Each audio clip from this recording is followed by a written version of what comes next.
Að því best vitað hafa feðgar ekki áður leikið sama landsleikinn í knattspyrnu en það gerðist í Tallinn í dag. Ekki kom þó að því að þeir Arnór og Eiður Smári lékju saman, heldur leysti Eiður Smári föður sinn af á vellinum og lék þar með fyrsta landsleik sinn. Been having for many years, and now it's come to be a reality, and I think it's fantastic. Eiður Smári hefur skorað þrívegis fyrir lið sitt PSV Eindhoven í Hollandi undanfarið og komst fljótt í færi í dag. I had a few good moments, but I should have scored.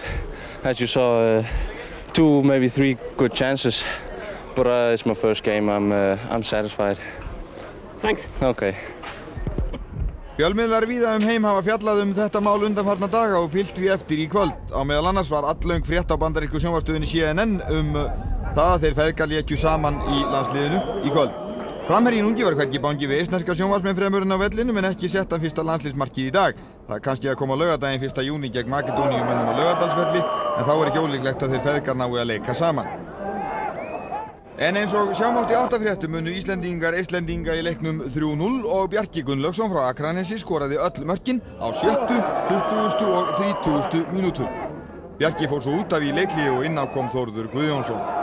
Skagamenn komu mikið við sögu í þessum leik, ekki færri en 6 voru í landsliðshópnum og léku allir, því allir varamenn liðsins fengu að spreyta sig í þessum æfingalandsleik.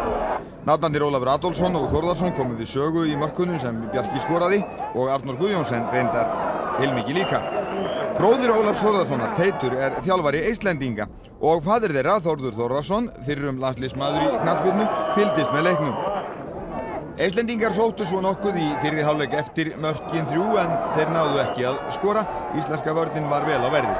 Leikurinn var svo í jafnvægi í síðari hálfleik en Eiður Smári fekk besta færið eins og sjá mátti hér áður. En leikurinn í Eistlandi var aðeins einn fjölmargra æfingaleikja.